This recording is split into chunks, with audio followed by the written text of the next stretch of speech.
Arkadaşlar şimdi ben saçı daha sonra ekeceğim. Önce bir şu kıyafet parçalarını bitirelim. Ben pantolonun İspanyol kısmının bir tanesini yaptım. Şöyle aynısından bir tane daha öreceğiz sizlerle. Hemen yapacağınız renk için hangi rengi kullanacaksanız yapacağınız renkle daha doğrusu hemen 30 tane zincir çekiyoruz arkadaşlar. 31 tane. 31 tane zincir. Şimdi arkadaşlar ne yapıyoruz? Şöyle barbimizi şöyle bir kenara alalım. Şimdi 31 tane zincir çektik. Hemen ilk zincire batarak ilmek kaydırma yapıyorum. Ve bir tane zincir çekerek hemen sıradaki ilmeğimle başlayarak sık iğne yapıyorum ama zincirin dönmesine çok dikkat edin arkadaşlar. Dönerse yamuk bir paça olur. Şöyle her zincir içerisine bir sık iğne yapıyorum. Birinci sırayı beraber yapalım. Sonra iki sıra daha yapacağız. Her sırada arkadaşlar CC yani ilmek kaydırma yapmayacağız. Sadece bir tanesi ilk sıra için geçerliydi. Sonra çünkü dönme oluyor. Hoş olmuyor. Hoş bir görüntü olmuyor. Sevmiyorum. Ben spiral örmek daha çok hoşuma gidiyor. Tabi CC'li yani ilmek kaydırmalı yapılan örgüler de olmak zorunda bazen. Ama burada spiral gideceğiz. Yani düz öreceğiz. İlmek kaydırmasız ve zincirsiz.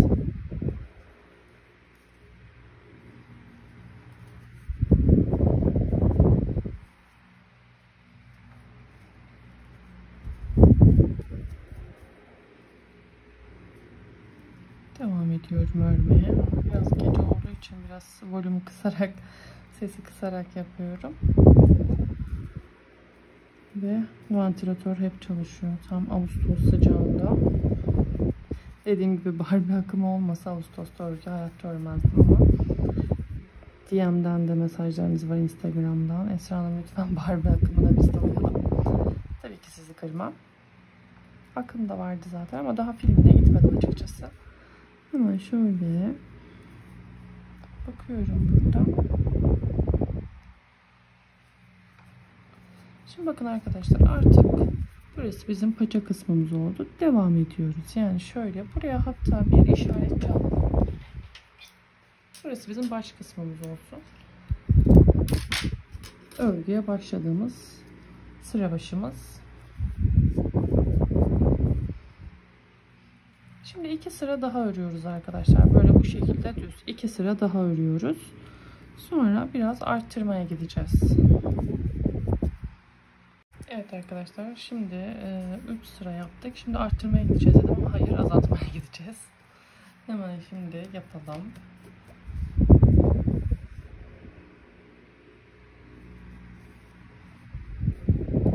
Şimdi ilk bir tane azaltma yapıyorum. Ve düz örüyorum. 1 2 3 4 5 6 7 8 9 10 11 12 ve 13. Hemen şimdi kontrol edeceğim. Bir azaltma yaparsam 1 2 3 4 5 6 7 8 9 10 11 12 13 14 tane kalıyor. Hiç önemli değil. Şimdi arkadaşlar 13 tane yaptım ya. Bir azaltma daha yapıyorum ve kalan ilmekleri düz örüyorum. 1 2 3 4 5 6 7 8 9 10 11 12 13 14. Burada 13 ilmeğiniz de kalabilir. Hiç sorun değil. Hatta daha iyi olur. Benimki bir tane fazla olmuş. Hiç önemli değil. Şimdi hemen arkadaşlar bu sırayı azaltma yapmadan düz örüyorum. Bir sıra düz örüyorum. Bir sıra düz ördük. Hemen bir sonraki sırama geçiyorum. Şimdi ne yapıyoruz? Yine bir azaltma yaptım. 1 2 3 4 5 6 7 8 9 10 11 12 azaltıyorum ve sıra sonuna kadar düz örüyorum ve sonrasında bir sıra düz. Hemen bir sonraki sırama geçiyorum. Şimdi yine bir azaltma.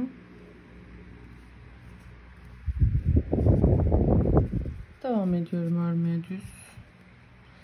Bir azaltmamızı yaptık. 1 2 3 4 5 6 7 8 9 10 11 bir azaltma, sıra sonuna kadar düz ve sonrasında bir sıra düz. Bir sıra düz ördük. Hemen yeni sırama geçiyorum.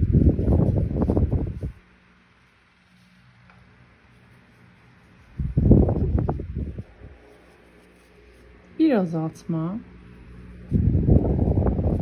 10 tane sık iğne.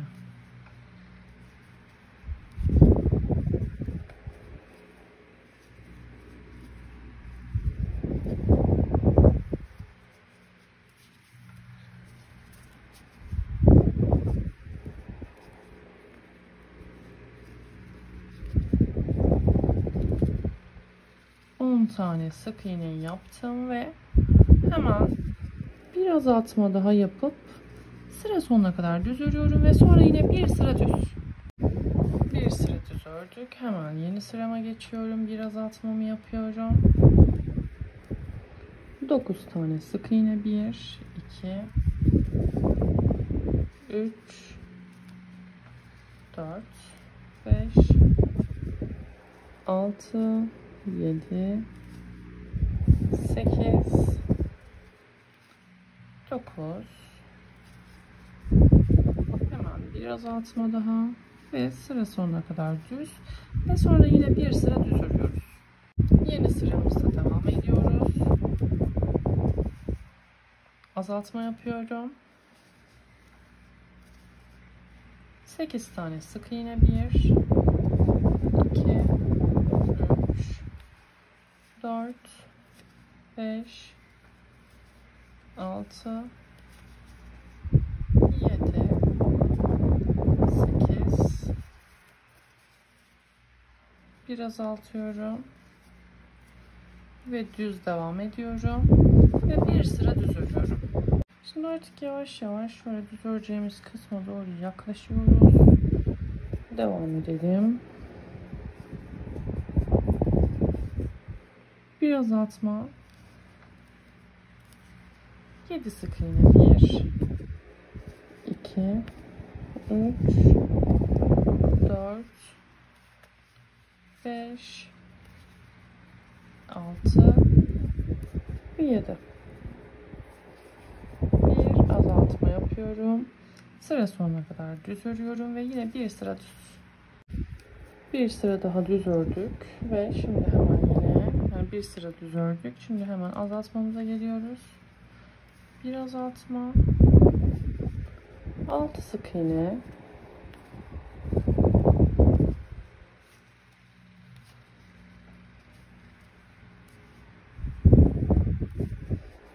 bir azaltma ve düz örüyorum sıra sonuna kadar ve yine bir sıra düz. Sonra giydirip deneyeceğiz artık. Eğer darlık kısmı iyiyse bir süre kadar düz öreceğiz. Sonra tekrar biraz arttırmaya geçeceğiz yukarıda. Boru gibi. Şimdi bir sıra daha düz örelim. Şimdi arkadaşlar şöyle önce bir giydirelim. Ben şimdi diğer paçayı yaptığım için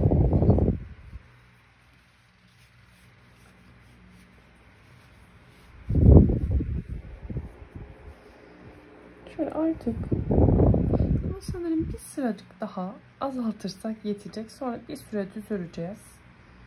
Şöyle sanırım bir sıra daha azaltalım. Sonra artık birazcık düz öreceğiz. Şöyle bakıyorum. Bir azaltma yapalım. Eğer olur da ayak girmezse azaltmayı sökeriz.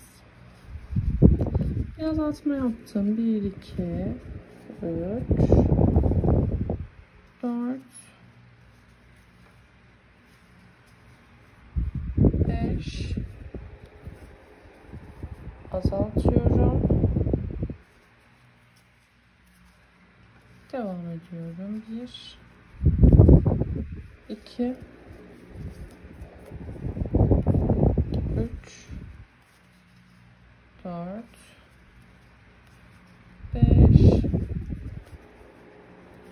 6. Şimdi düz öreceğiz. Artık bir sıra değil. Yani bir 3-4 sıra kadar düz öreceğiz ama önce bir giydireceğiz arkadaşlar. Şimdi şurada işaretim kalsın diye bir örüyorum. Bir sıra.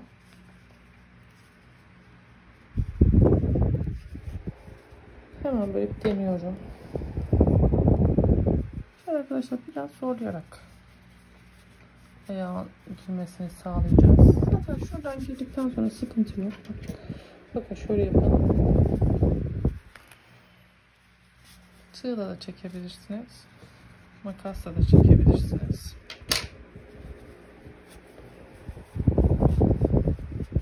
Şöyle. Şimdi artık şöyle şu kısma kadar düz öreceğiz arkadaşlar. Ve artık şurada arttırmalar başlayacak ya, şöyle yapacağız arkadaşlar. Şimdi düz öreceğiz. Girmediği kısımdan artık iki yandan arttırarak gideceğiz. Yani hep bu şekilde gideceğiz. Şimdi birkaç sıra örelim. Şöyle 3-4 sıra kadar örelim. Şimdi ben diğer pantolon paçasını da giydirdim ki şöyle.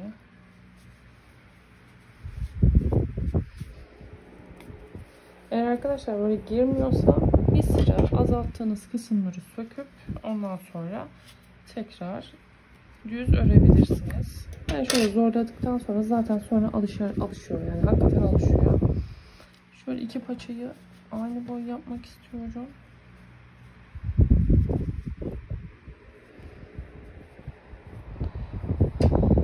Şimdi ne yapacağım? Tamam. Şimdi bir süre daha düz öreceğim. Arkadaşlar sürekli giydireceğiz. Bakın şunu şöyle tarif edeyim. Nasıl bitireceğiz pantolonu. Şimdi burada bir iki sıra daha düz öreceğim ya. Artık buradan girmemeye başlayınca ne yapacağız? Yanlardan arttıracağız. Mesela en son nerede kaldık? Bir azaltma, 5 sık iğne bir azaltma yaptık ya. Şurada şunu yapacağız. Bir iki sıra düz ördükten sonra bir arttırma, 5 sık iğne bir arttırma yapacağız. Sonra bir sıra düz öreceğiz. Sonra yine biraz daha arttırmamız gerekiyor yukarılarda. Bir arttırma, 6 sık iğne bir arttırma yapacağız ve yine bir sıra düz öreceğiz. Sonra yukarılara doğru yine bir arttırma, 7 sık iğne bir arttırma, yine düz öreceğiz. Yine bir arttırma, 8 sık iğne bir arttırma düz öreceğiz.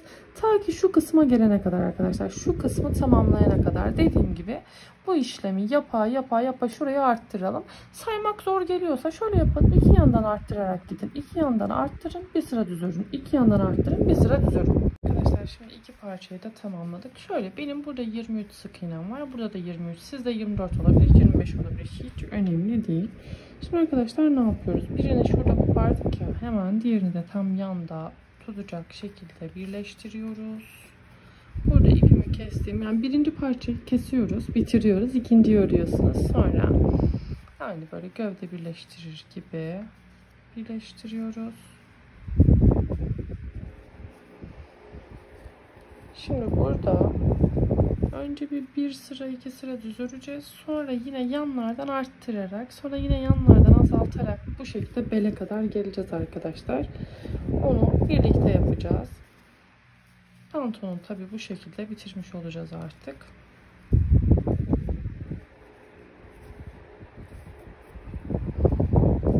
Devam ediyorum.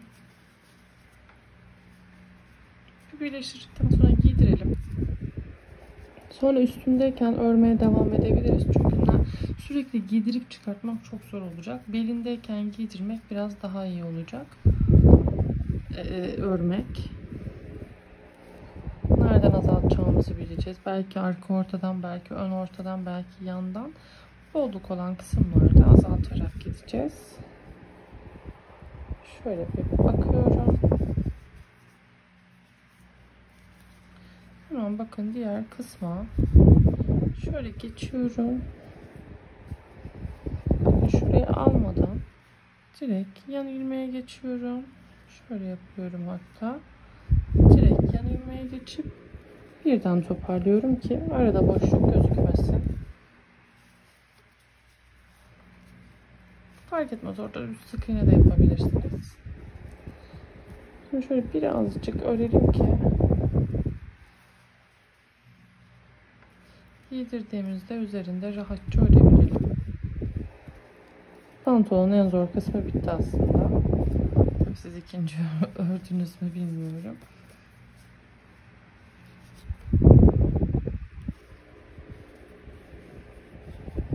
Şunları şöyle içeri alalım ki sonra içeride ördüğümüz yerde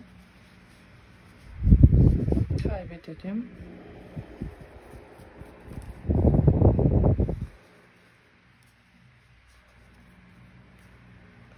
Şimdi birinci sırayı tamamlamak üzereyim.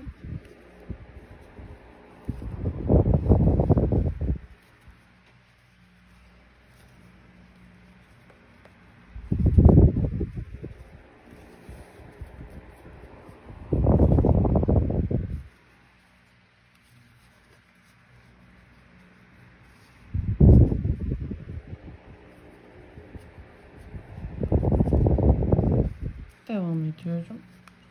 Fazla olan ipleri şöyle yedirin arkadaşlar. Daha sağlam iş olsun. Hiçbir yerden sökülme riskimiz olmaz. Şimdi şu köşeye kadar bir yapalım. Sonra bir giydirelim bakalım. Arttırmamız gerekecek mi?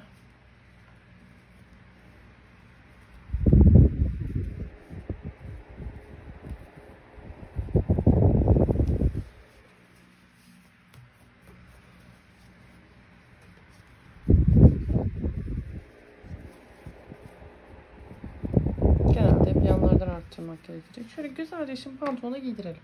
Arkadaşlar şimdi giydirdiğimizde bakıyoruz tam olmuş.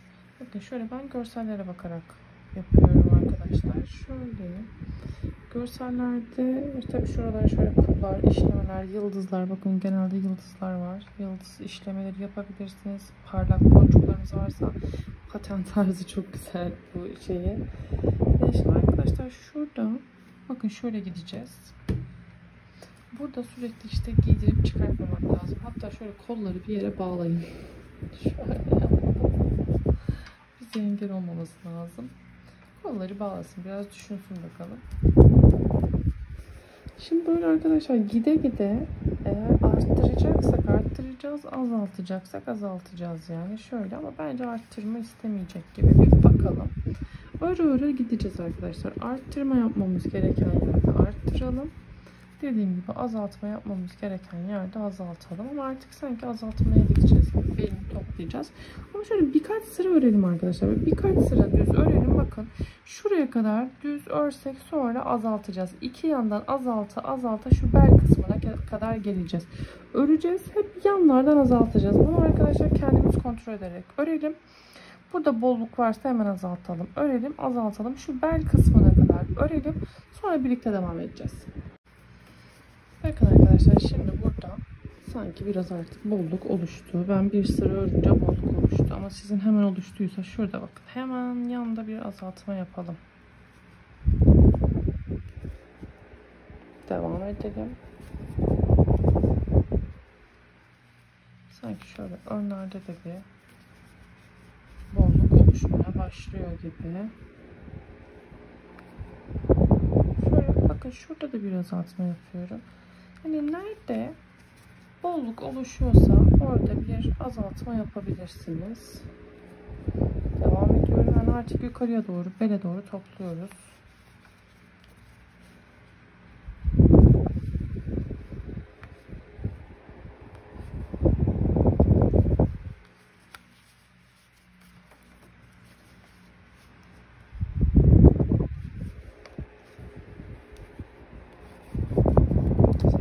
ön ortadan da bir azaltma yapabiliriz. Yani iki yandan, ön ortadan, ayakların ortasından birer azaltma yapmış oluyoruz. Şimdi sizin ipinizin kalınlığını bilemem. Belki daha incedir. Burada hala darlık vardır. Onu bilemediğim için bu şekilde bakarak gitmemiz gerekecek. Gözünüzün önünde yapayım ki nasıl bir yol izlediğini görün. Bakın şurada da bir azaltma yapayım. Artık yukarı doğru azaltarak gideceğim.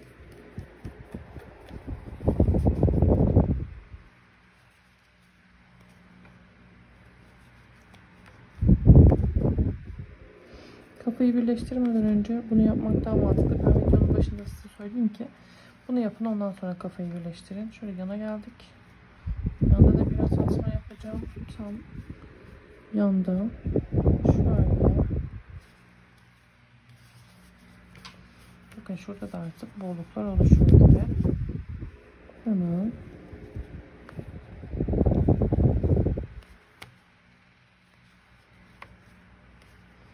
Biraz azaltma arka orta bacaktan.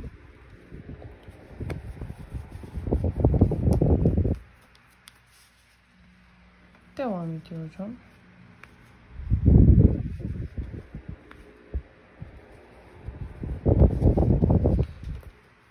Şu an gece saat 3. Yani saat 3'te Barbie'ye pantolon örüyoruz. Şöyle şimdi ortadan bir tane azaltma. Pardon, arka ortadan azaltma yapacağım. Sonrasında artık ben örgüyü bırakacağım. Tabii siz devam edin, videoyu çekmiş olacağım. Artık biraz yatmam gerekecek. Dinlenmem gerek. Şöyle devam ediyorum.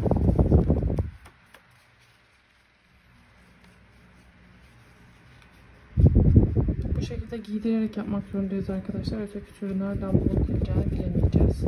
Üzerine doğru yapmak çok mantıklı. Hemen burada da bir arka orta bacaktan bir azaltma.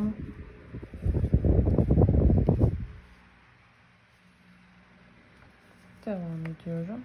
Arkadaşlar gösterdiğim gibi bu şekilde giderek bel kısmına kadar pantolonu yapıyoruz. Yani şuraya kadar çıkarıyoruz. Bakın şurada arttırma gerekebilir.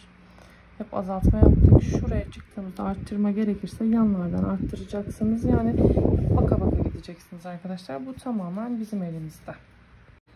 Evet, pantolonumuzu artık bitirdik. Şimdi arkadaşlar şöyle arkada ilmek kaydırma yaparak ipimi kesiyorum. O ipi sonra orada kaybedeceğiz. Şimdi ön kısımda bakın şöyle bir üçgen var. Şöyle bağcık kısmı var. Onu da yapalım. O süslemeyi de yapalım. Eksik kalmasın tabii ki. Niye kalsın? Hemen onu da yapalım. Daha koyu bir ipiniz varsa onunla da yapabilirsiniz. Aynı iple de yapabiliriz. Nasıl isterseniz. Hani bu pembeden daha koyu bir ipiniz varsa, şimdi ben gidip aramaya üşendim açıkçası. Daha sonra belki bulursam düzenlerim. Şimdi şöyle bir bakalım. Yani şuradan başlıyor.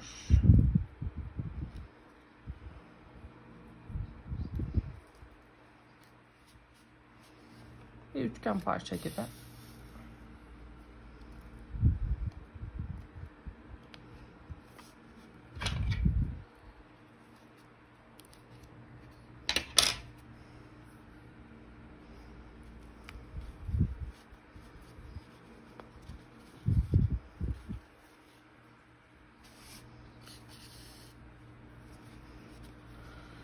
Şimdi nasıl yapsak? Şöyle üçgen gidelim.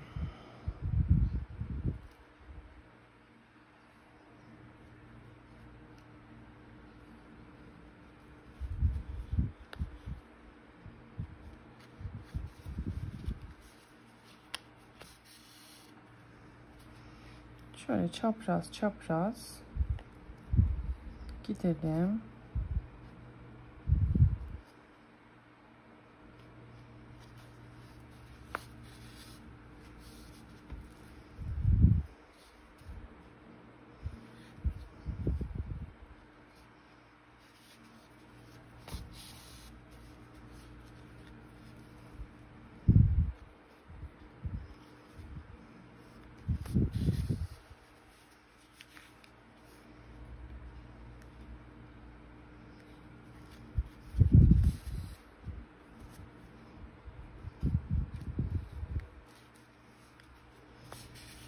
Bunu arkadaşlar dediğim gibi kendiniz farklı renkli iple de yapabilirsiniz. Şöyle çapraz çapraz şuraya bir model yaptık mı?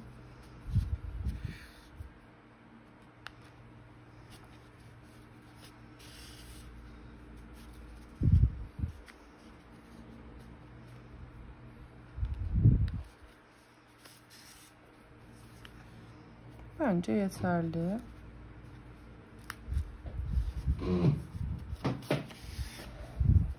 Şöyle bir modelimiz oldu. Daha iyi yapan arkadaşlarım da olur mutlaka. Şimdi siz pantolonu giydirip çıkaracaksanız arkadaşlar, çocuklar çıkaracaksa şu bel kısmını birazcık daha bol bırakın. Ben de tabii ki çıkaracağım. Başka bir elbise de yapacağım. Şimdi ne yapalım? Şimdi bluz yapalım.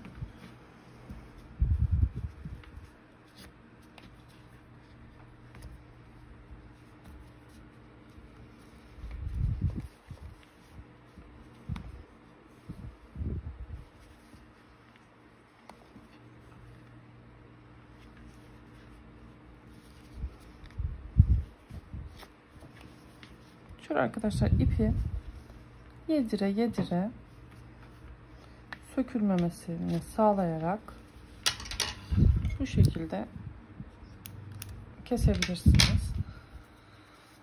Pantolondaki süslemeler arkadaşlar, taşlarınız varsa şöyle taşlarla yapabilirsiniz. Bende simli ip var. Simli iple deneyeceğim. Yoksa mecburi bugün çıkıp bir şeyler alacağım. Şimdi hemen bir bakalım.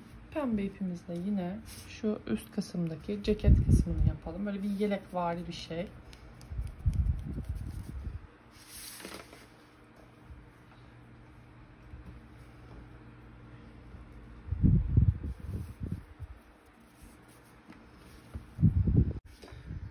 Şimdi arkadaşlar bluz için 17 tane zincir çektim.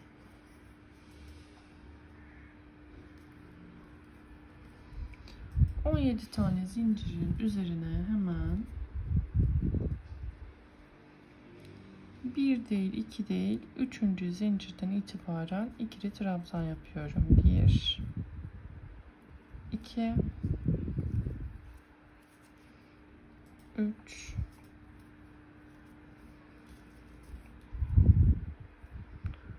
...4... 5 tane ikili trabzan yaptım. Şimdi 5 tane de tekli trabzan. 1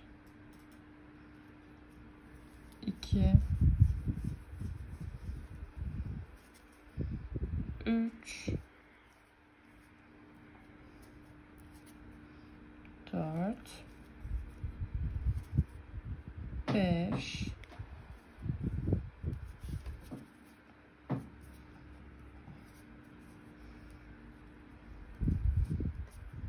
1 2 kalan ilmekleri de sık iğne yapıyorum. 3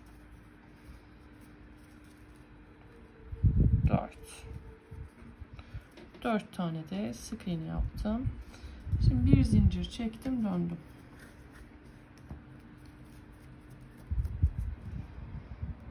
Şimdi 4 tane sık iğne yapıyorum. 1 2 3 4 5 tane tekli trabzan. 1 2 3 4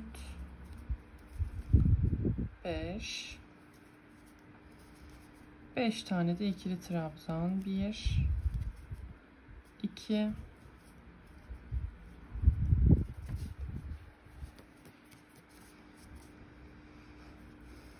3 4 5 zincir çektim ve döndüm.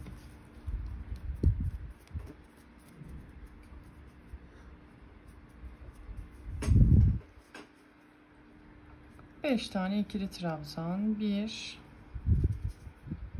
2 3 4 5 5 tane tekli trabzan. 1 2 3 4 5 4 tane de sık iğne. 1 2 3 4 bir zincir çektim, döndüm.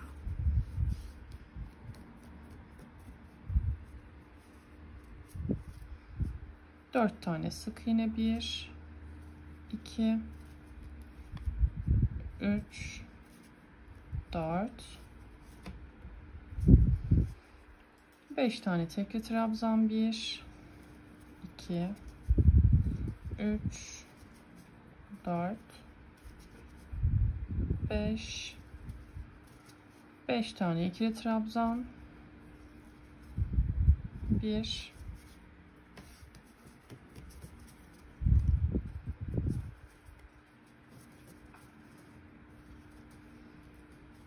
ikinci yapıyorum. Üçüncü, dördüncü ve beşinci.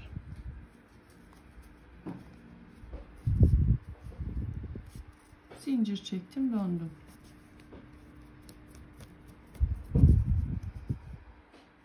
İkili trabzan yapıyorum. 1 2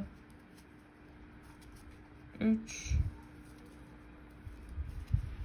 4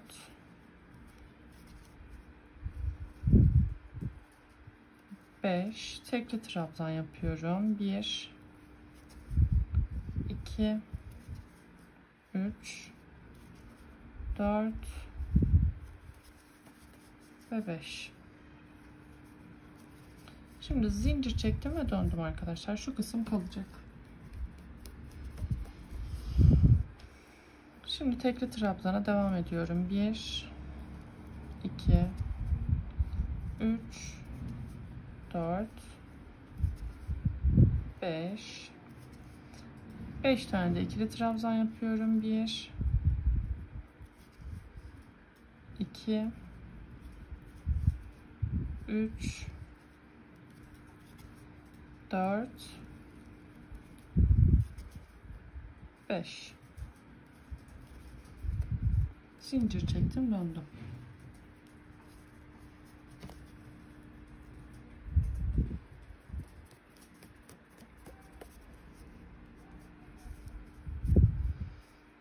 İkili trabzan yapıyorum.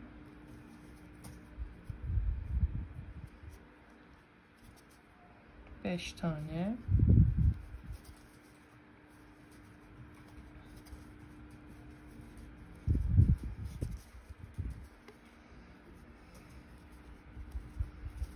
Beş tane de tekli trabzan.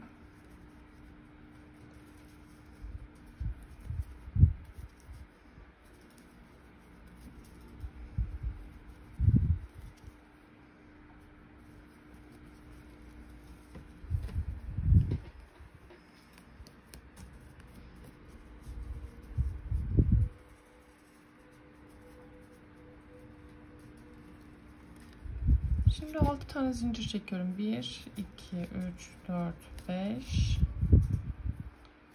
6.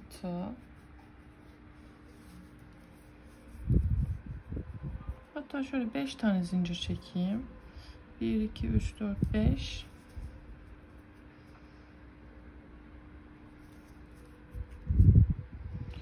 İkinci zincirden itibaren 4 tane sık iğne yapıyorum. 1 2 3 4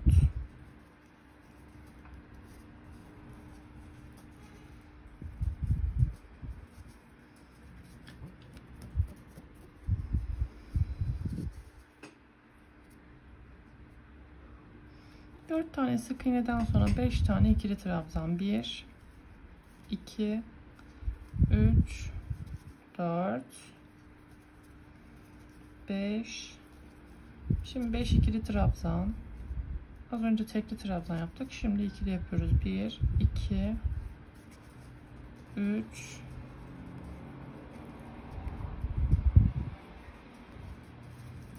4, 5,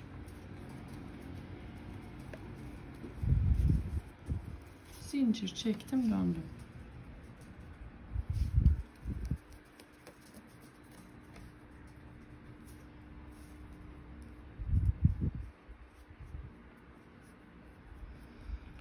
Şimdi arkadaşlar burada arka kısmı yapacağımız için hemen arka kısma 2 sıra yeter mi diye bakıyorum. Burada hep ikili trabzan yapacağız. Ben şimdi bir öreyim, kaç sıra olması gerektiğine bakacağım. Şimdi hep ikili trabzan. 1, 2, 3, 4, 5, 6, 7, 8, 9, 10, 11, 12, 13, 14. İpimiz hep burada kalacak. Şimdi 2 sıra daha örelim arkadaşlar. Arka kısım için yeterli olacağını düşünüyorum. Şöyle. Bence yetecek yani. Şöyle arkada çok bolluk istemiyoruz çünkü.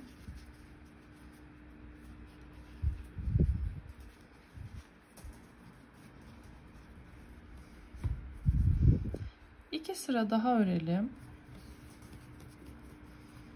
Zincir çektim, döndüm.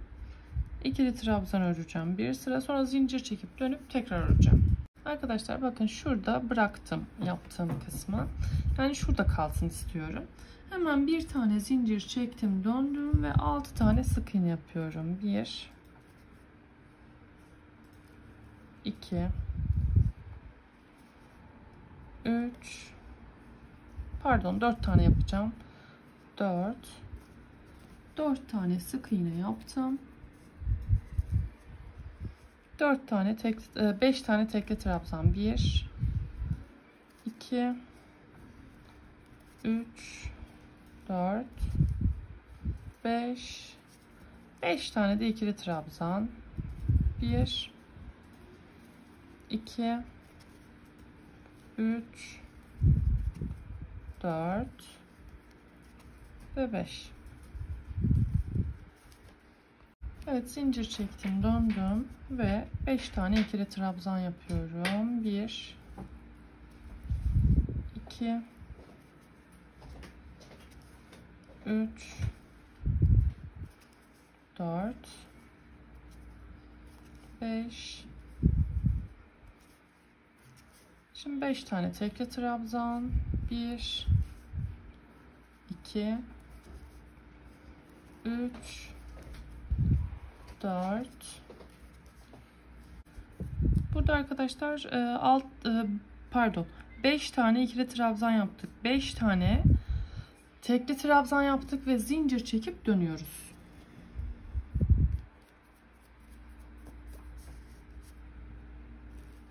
Şimdi burada tekli trabzan 1, 2, 3, 4, 5. Şimdi ikili trabzan 5 tane. 1, 2, 3, 4 ve 5. Zincir çektim, döndüm. Yine ikili trabzan. 1, 2, 3, 4, 5. Şimdi tekli trabzan. 1, 2, 3, 4 ve 5. Zincir çektim, döndüm.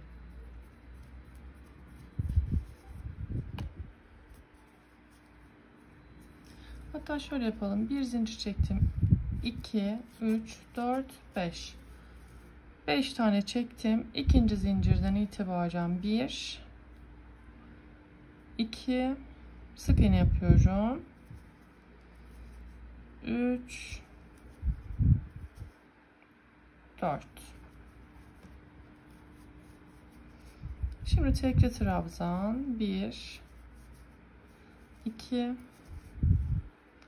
3, 4, 5. Şimdi ikili trabzan. 1, 2,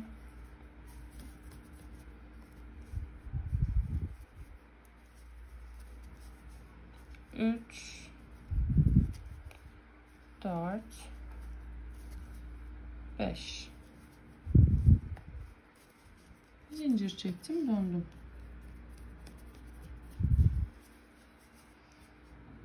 İkili trabzan. 1, 2, 3, 4, 5. Tekli trabzan. 1, 2, 3, 4, 5. Şimdi sık iğne. 1, 2,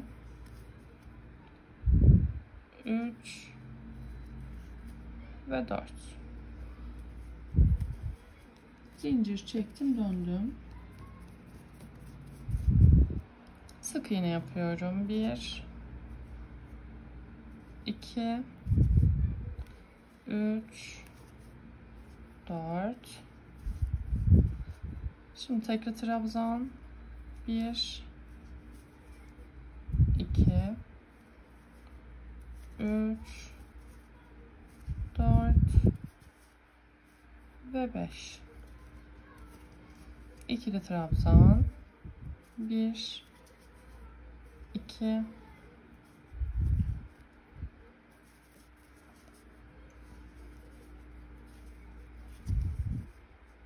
3, 4 ve 5. Zincir çektim, döndüm.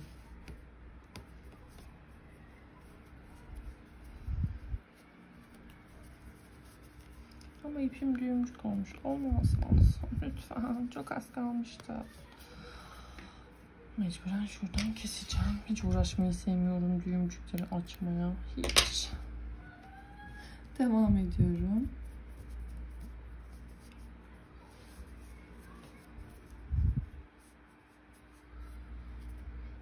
Zincir çektik, döndük. İkili trabzan yapıyoruz. Artık son sıramız 1, 2, 3, 4, 5. Şimdi tekli trabzan. 1, 2, 3, 4, 5 ve sık iğne. 1, 2, 3 ve 4.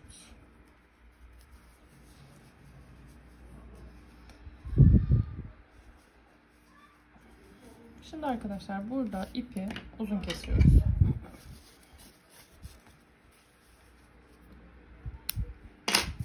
Şöyle ipimi uzun kestim. Hemen iğnemi alıyorum. Şimdi bu bir crop model olduğu için birazcık kısa olmasını istiyoruz. Barbie modelindeki gibi. Şimdi tersinin düzüne bakalım. Şöyle yapalım. Burası düz mü olsun? Evet, burası düz olsun. O yüzden şöyle hemen kıvırdım. Bakın şöyle omuzlara dikiyorum.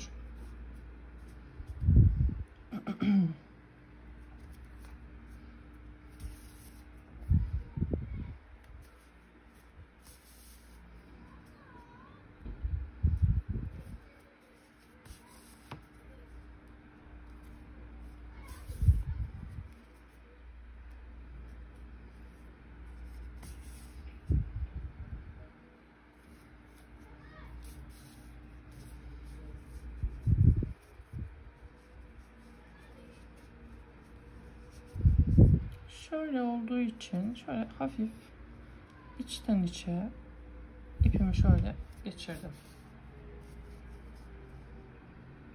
Şimdi karşı omuz dikiyorum.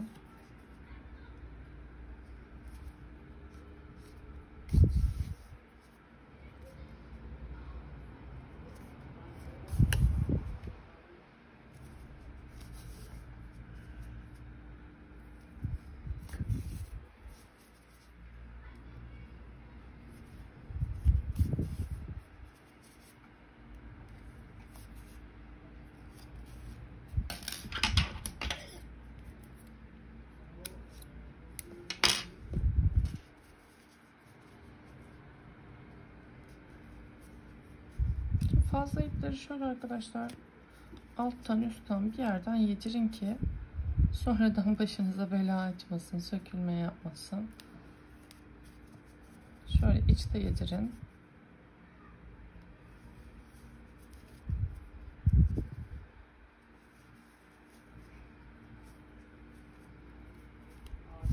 Bunları sonra güzelce temizleyin. Sizler daha sıkı yapın arkadaşlar. Ben bunu hızlı hızlı yapmaya çalışıyorum. Şimdi burası şöyle küçücük bir crop yeleğimiz oldu. Hemen giydirelim. Şimdi arkadaşlar şöyle şuraya da zaten bakın şu boynu açık bırakıyoruz ki bilerek şuraya bir şal gelecek. Şöyle arkadaşlar isterseniz şuraya bu şekilde dikerek bakın tam böyle üçgen gelmesini sağlayarak şuraya 2 tane düğme dikebilirsiniz. İsterseniz şöyle dikin. Pembe ipten sihirli halka içerisine 4 tane sık iğne yaparak ipten düğme yapabilirsiniz. Hatta ben de bulamazsam öyle yapacağım. Şu şekilde yapmış olduk. Şurayı şu şekilde dediğim gibi dikip şuraya düğme dikebilirsiniz. Ama giymeli çıkarmalı olmasını istiyorsanız şuralara arkadaşlar ipi buraya takarak ilik oluşturun. 5 zincir çekip dönüp bağlayın. Şuraya bir iki düğme yapabilirsiniz. Bu şekilde yaptık. Şimdi pantolonun süs kısımlarına dediğim gibi yapıştırmalarınız varsa yapın. Bakın şurada yıldız yıldız görüyorsunuz. Farklı renklerde, biraz koyu renklerde de var. Hani simli simli de var. Ya tabii dört dörtlük olmak zorunda değil. Yani bu şekilde. Bir de şu kısmı yapalım. Şal kısmını da yapalım hemen.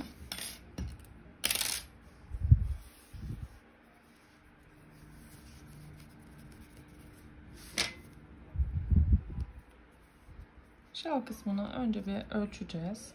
1, 2, 3, 4, 5, 6, 7, 8, 9, 10, 11, 12, 13, 14, 15, 16, 17, 18, 19, 20, 21, 22, 23, 24, 25. Hemen bir ölçelim. Çok büyük bir şey değil çünkü. Şöyle birazcık bağlanması gerekiyor. 30 yapsak sanki iyi olacak gibi.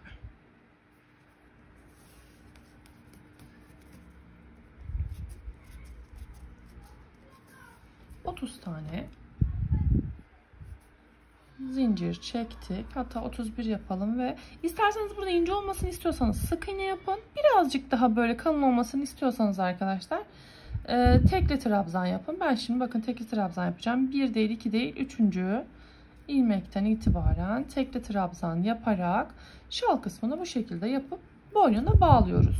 Onun bir adı vardı. Adını şu an unuttum. Vallahi unuttum. O kadar da yapmıştım daha önceden. Ne diyorlardı ona boyuna takılan? Aydınlatın beni. Şimdi mutlaka bitirdikten sonra aklıma gelecek. Hemen şöyle yapalım. O kadar çok yoruldum ki inanın yani. Sabahtan akşama kadar böyle ev işleri derken bazen ders çalışıyorum. Ders çalışmam gerekiyor. Sınavlarım var. Barbie furyasına uyumak için, hemen sizi kırmamak için acilen başladım. Gece 3'e 3.30'a kadar video çektim. O yüzden şu an kendi adımı bile hatırlamasam çok normal karşılıyorum. Hemen şunu da yapalım. Bu şekilde kıyafeti bitirmiş oluyoruz. Şimdi ayakkabı için bir bakacağım arkadaşlar. Bir paten uydurabilirsem, bir paten tarifi vesaire çıkartabilirsem yaparız. Yoksa bakalım Barbie'nin başka ayakkabısı varsa. Bu kıyafetin altına da yeşil paten giymişsin. Barbie olmamış ama neyse. Bakarız. Varsa bulursak yaparız. Ben şimdi saç ipimi ayarlayamadığım için saça daha ekmedim. Böyle hani sarı renklerim var. Bakın şunlar falan var ama böyle sentetik saçlar oluyor ya. Onlardan bulabilirsem şimdi birazdan çıkacağım. Bir malzemeciye bakacağım. Ama yoksa tabii ki mecbur elimdekileri kullanacağım. Böyle gerçek saça benzeyen sentetik ipler çok güzel oluyor. Çok orijinal oluyor. Bakacağız bakalım. Şimdi evet. İnşallah bu yeterli olmuştur.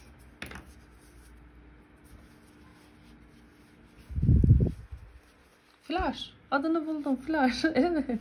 Flash. İşte takınca buldum. Gördünüz mü? Şöyle minicik